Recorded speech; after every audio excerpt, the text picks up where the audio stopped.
Salut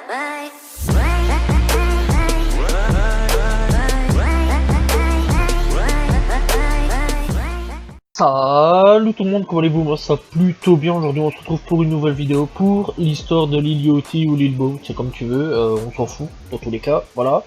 Bref, il a plusieurs surnoms à son actif, hein, tout simplement. Donc Lil Yachty, c'est un mec que j'ai connu grâce à des featuring, surtout il y a à peu près 2-3 ans d'ici, avec des featuring tels que Bram, Dram, ouais, Kyle et Bad Baby. Donc voilà, c'est vraiment avec des featuring que personnellement moi je l'ai connu.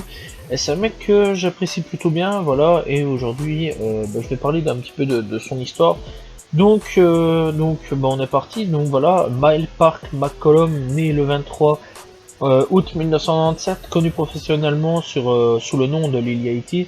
Lil Yachty ou Lil Yachty, ouais, bon bref, bref, on s'en fout, est un rappeur, chanteur et auteur-compositeur américain. Yachty est reconnu pour la première fois en août 2015 pour le single White Night et Minnesota. C'est vrai que Minnesota, c'est un hit assez particulier, voilà, faut aller écouter un petit peu ce qu'il fait, c'est assez particulier. De son EP Summer Song, il a sorti sa première mixtape Lil Boat en mars 2016. Le 10 juin 2016, Yachty a annoncé qu'il avait signé un contrat d'enregistrement, tout simplement, qu'il avait signé un contrat avec Quality Control, donc ceux qui ont Migos, tout simplement. Capitol Records et Motown Records. Ces mixtapes Lil Boat et Summer Song 2 ont été libérés tout simplement, ont été envoyés tout simplement en 2016. Et son premier album studio Teenage Emotion en 2017. Son deuxième album studio Lil Boat 2 est sorti le 9 mars 2018. Son troisième album 19 Proof est sorti le 19 octobre 2018. Son quatrième album studio Lil Boat 3 tout simplement est sorti le 29 mai 2020. Et puis il y a une deuxième part, donc il y a une nouvelle part tout simplement qui est sortie vendredi passé ou vendredi ici, un des deux, voilà, je me souviens plus vraiment, mais c'est pas grave, où c'est 3.5, voilà, donc Lil Yachty avec Lil Boat 3.5, donc voilà, avec des featuring, tout ça en plus, donc voilà, c'est une extension de Lil Boat 3, tout simplement, donc voilà, tout simplement. Bref, en gros, donc au niveau de sa jeunesse, tout ça, McCollum est né à Bleuton en Géorgie.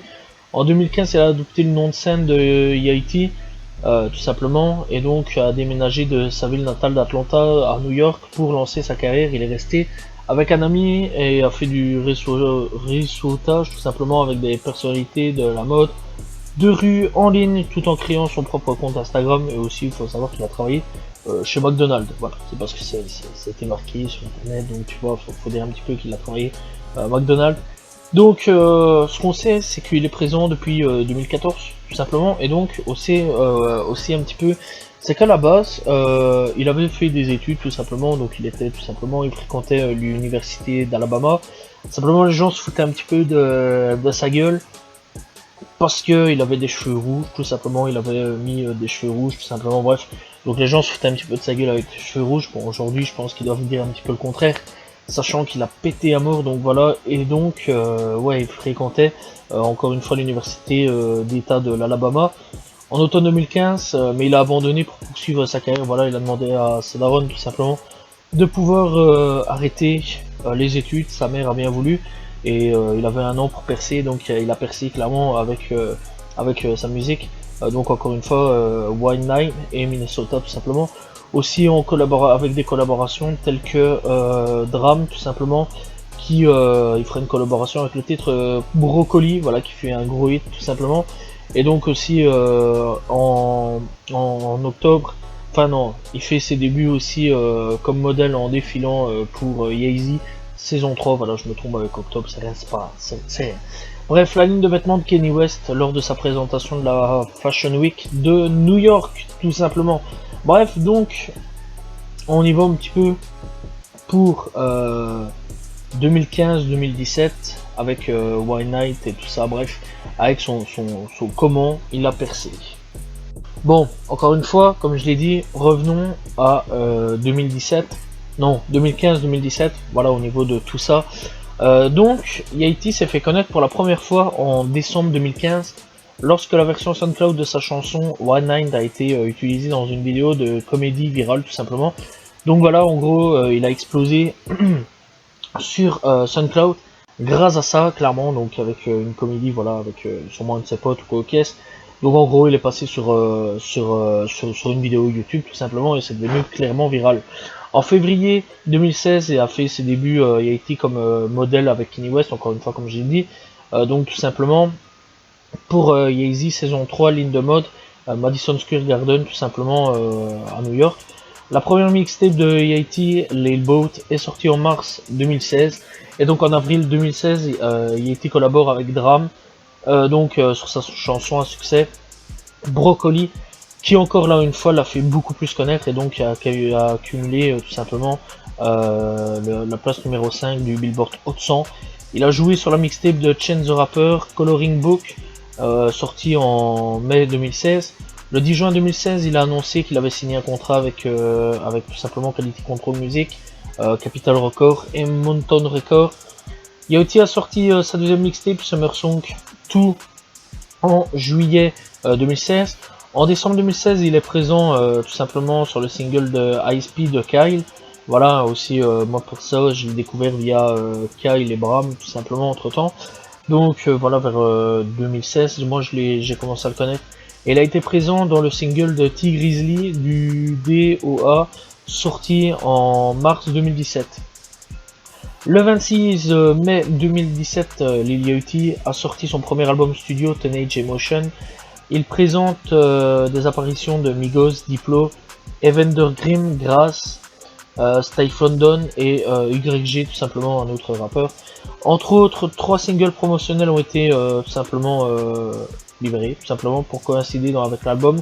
Le premier single promotionnel s'appelle Harley, produit par Cash Swisha, a été publié le 14 avril 2017. Voilà, je me trompe toujours avec mes chiffres, c'est un gros problème.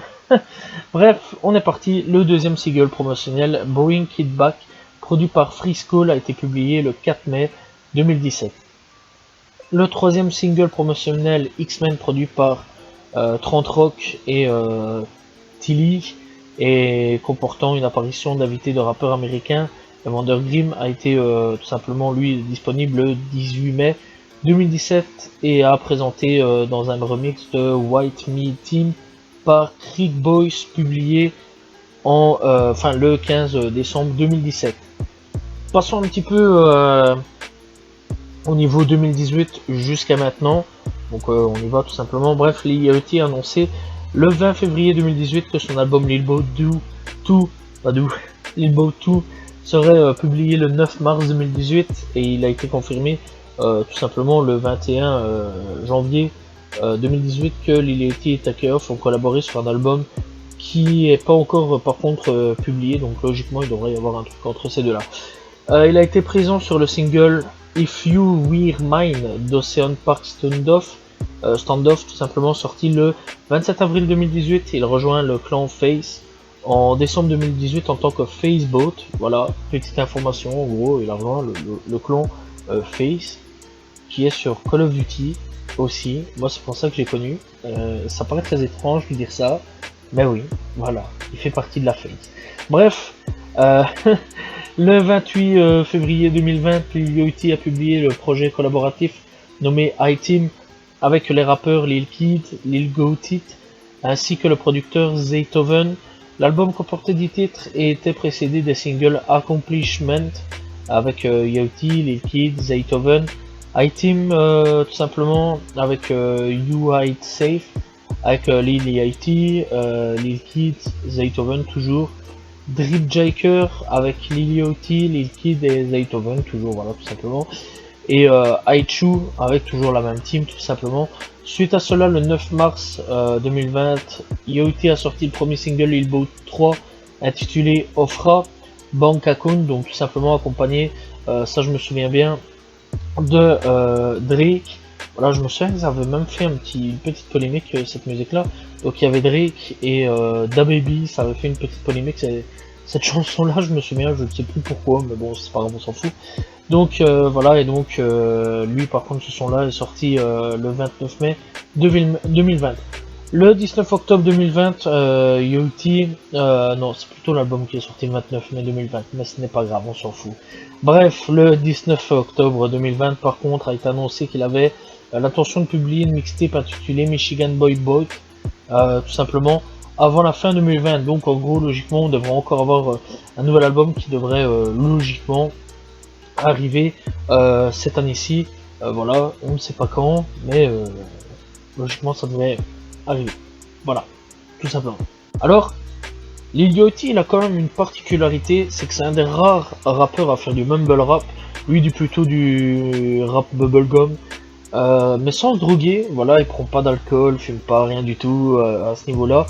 Mais ouais, c'est vrai que c'est une particularité parce que c'est très rare aujourd'hui au niveau des rappeurs de pas se droguer, tout ça, voilà, au niveau de tous les rappeurs, quand on regarde Lil Pump, quand on regarde Juicy WRLD malheureusement, Lil Peep, tout ça, c'est tous des rappeurs qui se droguent ou quoi caisse, et donc voilà, qui chantent en se droguant, tout ça, bref, donc voilà, qui chantent en se droguant. Ça paraît très bizarre quand je dis ça, mais enfin bref, enfin, qui chantent en étant drogués, voilà, c'est plutôt simple comme phrase. Donc voilà, et donc au niveau du mumble rap, c'est comme ça que ça fait. Futur, c'est aussi qui prend de la ligne, tout ça, pour pouvoir rapper. Donc voilà, mais lui c'est un des rares rappeurs à pas faire ça. D'ailleurs ça paraît ironique, mais c'est clairement assez bizarre à ce niveau-là. Mais c'est bien, je trouve. Voilà, c'est un des rares rappeurs à pas se droguer. Je trouve ça super cool en fait. Donc voilà, alors aussi c'est pour ça que souvent il fait des apparitions dans des publicités telles que Sprite ou alors d'autres trucs, hein, tout simplement. Et il a fait des publicités pour la nouvelle collection Nautica Urban Outfits Fitters, tout simplement. Et il est également apparu dans la vidéo High Tech 2 avec Carly Rae Jepsen et Target, tout simplement. Et donc ouais, il a fait plusieurs trucs, plusieurs publicités, ça super cool. Vraiment qui se drogue pas, je trouve ça super intéressant. Enfin, je trouve ça super cool en fait de venant de ce rappeur là. Parce que ça peut donner quelque part exemple aux plus jeunes, quelque part prendre exemple sur ce rappeur là, pas de drogue et tout. Juste un truc en fait, c'est que il a déjà été arrêté, voilà. Le 1er septembre 2015, un autre homme a été arrêté dans un centre commercial à Palm Beach Garden en Floride pour fraude de la carte de crédit, et il a été libéré tout simplement après tout ça. Bref, aussi il y a des petits problèmes aussi, le fait que il roule assez vite au niveau avec sa voiture, tout simplement il roule très très vite. D'ailleurs je crois qu'il avait été arrêté, puis il avait été relâché aussi, et je crois aussi qu'il s'était tapé un accident, un truc dans le genre, mais ça va s'il s'en était sorti. Voilà, c'est ça aussi les petits problèmes qu'il a aussi chez lui, c'est que la vitesse. Sinon dans l'ensemble, qu'est-ce que je peux dire de plus au niveau de ce rappeur là? Pas grand chose, mis à part que il se drogue pas et qu'il a des problèmes d'excès de vitesse, voilà, tout simplement. Mis à part ça, il a pas un casier judiciaire long, plus grand qu'un bras qu'autre chose. Bref, donc ce rappeur là, moi personnellement, encore une fois, je l'ai dit, je l'ai découvert via des featuring. J'ai découvert avec le featuring de Bram, avec le featuring de Kyle et le featuring de Bad Baby, voilà. C'est des rappeurs qui à un moment je suivais un petit peu, tout ça, que je suis toujours, hein, voilà, tout simplement, je suis toujours ces gens là. Mais lui m'a attiré en fait, c'est sur sa tête, je sais pas, il y avait un truc chez lui qui est jamais bien, sa façon de poser jamais vraiment bien, donc j'ai commencé à aller un petit peu checker chez lui ce qu'il faisait un petit peu, donc voilà, j'ai commencé à aller checker aussi au niveau des albums, et très sincèrement c'est un rappeur que au niveau solo, j'ai eu un peu plus de mal à rentrer dedans, mais au bout d'un moment quand je rentrais dedans, enfin quand je suis rentré facilement dedans, dans ce qu'il fait, j'ai apprécié ce qu'il faisait, j'ai apprécié sa musique, et c'était pas si mal que ça, mais à part que c'est très très spécial, voilà, parce qu'il reprend plein de trucs différents, des musiques vraiment à thème bizarre, voilà, je vais dire, au niveau de thème de jeux vidéo, tous des trucs comme ça, lui en a rien à foutre, tu vois, des thèmes connus, je vais dire, et il remasterise tout ça, et puis il chante dessus par-dessus. En fait, c'est plus un mec qui il est là pour la festivité, voilà, clairement au niveau de son rap, c'est pas un mec qui est là pour prise de tête. Voilà, et d'ailleurs, c'est un mec aussi qui ne connaît pas vraiment les rappeurs passés. Je vais plutôt dire Notorious, tout ça. D'ailleurs, il a eu un gros manque de respect envers Notorious. Ce qu'il a eu de la chance, par contre, c'est que ça n'a pas pété sa carrière, comme ça a fait avec Lil Xan et Tupac. Parce que c'est vrai qu'on se rappelle quand même que Lil Xan a dit des choses avec Tupac. Mais enfin bref, c'est vrai que c'est un mec qui a eu vraiment de la chance, c'est que sa carrière s'est pas brisée à cause de ce qu'il a dit avec Biggie.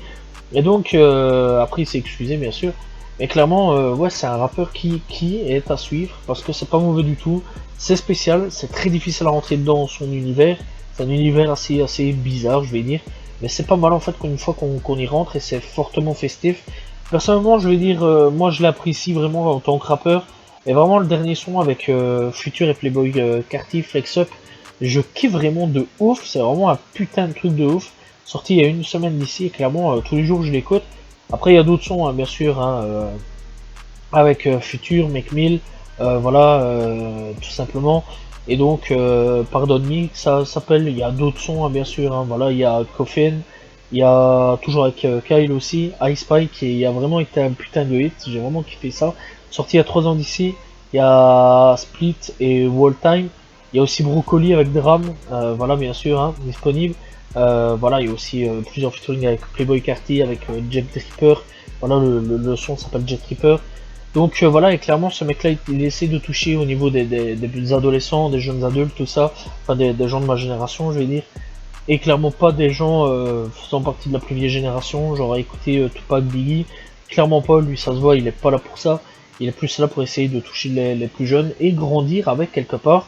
Je vais pas vous mentir que il a eu une évolution où au début on voyait que c'était un gamin et que là aujourd'hui clairement c'est plus vraiment un gamin donc voilà enfin en même temps il a 23 ans il a mon âge voilà tout simplement et, euh, et clairement ça se voit que ouais il a grandi de 2014-2015 à aujourd'hui voilà on voit bien qu'il y a quand même 5 à 6 ans qui ont passé et que c'est devenu autre chose comme style de rappeur voilà.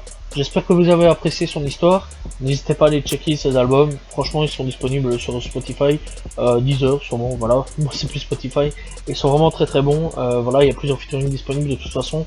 Et n'hésitez pas à aller checker, c'est un très bon artiste. N'hésitez pas à demander aussi un artiste dans les commentaires, c'est pas un problème. Voilà, je réponds toujours aux commentaires aussi. Il faut le savoir.